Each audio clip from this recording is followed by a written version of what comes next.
You know that feeling when everything in your life seems perfect? Like you're living the dream everyone else envies? That was me. A beautiful wife, a newborn son, and a future that seemed so bright, it practically blinded me. I'd watch Clara with Noah, cooing softly to him while the sunlight poured into the room like some kind of heavenly spotlight. It felt like a scene from one of those storybooks where everything is just right. But here's the thing about perfect moments. They don't last forever. And sometimes, they're not even real to begin with. Noah had Clara's big, expressive eyes and her soft curls. But his skin, it was darker than either of ours. Not just a little darker. A lot darker. At first, I brushed it off. Maybe I was imagining things. Maybe I was just being paranoid. But doubt has this way of creeping in, slowly at first, like a shadow you barely notice. And then one day, it's all you can see. What I didn't know then was that everything I believed about my life, my family, and my future, it was about to be ripped away. I can't forget the day I placed the order for the DNA test kit. It wasn't anger that made me do it. It was fear. Fear that the life I built was a lie. I remember sitting at the kitchen table late that night. Clara was upstairs, putting Noah to sleep. It felt like betrayal finally clicking by now button. When the kit finally arrived, I almost didn't open it. For a moment, I thought maybe I could let it go. But the doubts wouldn't leave me alone. Every time I looked at Noah, I'd ask myself, what if? I couldn't live with that question hanging over me. So, I took the test. I swabbed Noah's cheek when I was alone with him the next morning. He was lying on the changing table, kicking his tiny legs and making those happy little gurgling noises. After I sealed the sample and put it in the mail, I felt like the worst person in the world.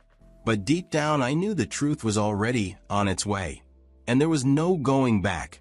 I remember the exact moment I opened that email, like it's burned into my memory forever. I stared at my laptop screen, my heart pounding so loud. When I clicked on the email, my hands were shaking. I could barely control the mouse, but I forced myself to open it.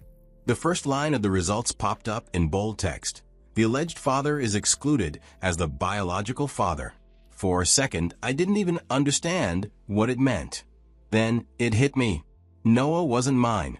I felt the world tilt under me, like the ground itself was giving way. I kept reading the results, hoping there had been some mistake, but the words stayed the same. It wasn't just Noah. It was everything. The woman I loved, the woman I thought I knew better than anyone, had been lying to me. All the moments we shared, all the times she looked me in the eye and told me how much she loved me, they felt hollow now. I closed the laptop, pushing it away, as if that could erase what I'd just read. But there was no escaping it. The truth was sitting right there, staring me in the face. Noah wasn't my son, and Clara knew it. I wanted to scream. I wanted to confront her right then and there, demand to know why, how, who. But as much as I wanted answers, I also wanted control. If I blew up now in this moment, she'd probably spin some excuse, some lie to cover herself. No. I needed to do this right. I needed her to feel the weight of what she had done. That's when the idea came to me, the sip and see party. Clara had been planning it for weeks, talking about how excited she was to show off Noah to all our friends and family. She wanted to bask in their admiration, to be the proud, perfect mother. Fine. I'd let her have her stage, and then I'd take it away from her. In front of everyone. I made my decision right then and there. I'd keep quiet, bide my time, and drop the truth like a bomb at the party. It was the only way to make sure she couldn't wriggle her way out of this. The thought of waiting, of pretending everything was normal in the meantime, made me sick to my stomach. But I was willing to do it. She had already betrayed me. This was my first step in getting my revenge. And in that moment, I wasn't thinking about the fallout. All I could think about was the betrayal, the lies, and how I was going to make sure Clara couldn't hide them anymore. It was finally the day for the party. The house was alive with laughter and conversation. Clara had outdone herself. She moved through the crowd effortlessly, her radiant smile lighting up the room.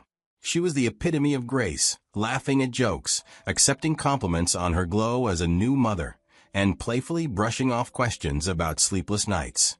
Meanwhile, Noah was passed around like a delicate treasure, wrapped in a soft blue blanket that Clara had carefully chosen for this very occasion. Guests cooed over him, remarking on his cherubic cheeks and calm demeanor. Watching from the edge of the room, I forced a smile. It was a picture-perfect scene, but for me, it felt like watching a play where everyone but me believed in the script. As the party settled, I stepped forward, glass in hand, signaling for everyone's attention. The room quieted, and all eyes turned to me. I could feel Clara's gaze on me, warm and trusting, completely unaware of what was about to happen. First, I want to thank everyone for being here today. I began, my voice steady despite the storm building inside me. It means the world to us to share this special moment. To Clara, my beautiful wife, there are no words to describe how incredible you've been as a mother. I paused, my eyes scanning the room. Clara's smile widened, but I noticed a flicker of nervousness. And to Noah, our little miracle. The room was silent, hanging on my every word. I took a deep breath and delivered the line I'd been rehearsing in my head for days. Imagine my surprise when I learned that I'm not his father. The weight of my words crashed into the room like a thunderclap. Gasps rippled through the crowd, followed by an eerie silence. I watched as Clara's radiant smile froze. Then the whispers began, soft murmurs of confusion and disbelief spreading like wildfire through the room. Clara's reaction was instant. Her eyes widened in shock, and she took a step toward me, her voice trembling as she stammered, "James, this is absurd. Why are you doing this?" The words felt hollow, more like an attempt to regain control than an actual denial. I kept my gaze locked on her, unwavering. Even as she tried to appear outraged, her tone betrayed her. It wavered, weak and defensive. Her hands fidgeted nervously at her sides, and most telling of all, she couldn't meet my eyes. Even then, I thought to myself, guilt was written all over her face, plain as day. I scanned the room, and my eyes landed on Michael, sitting in the corner near the window.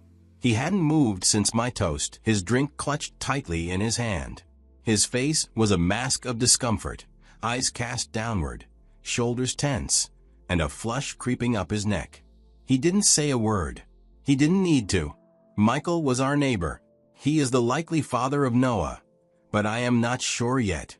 While I am not sure he is the father, I am sure I am not the biological father.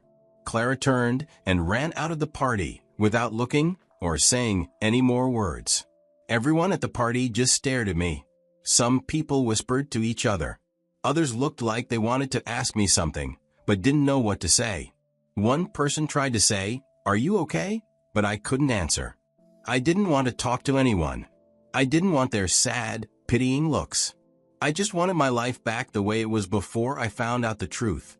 After a moment, I cleared my throat and said, "Thank you all for coming, but I think the party's over."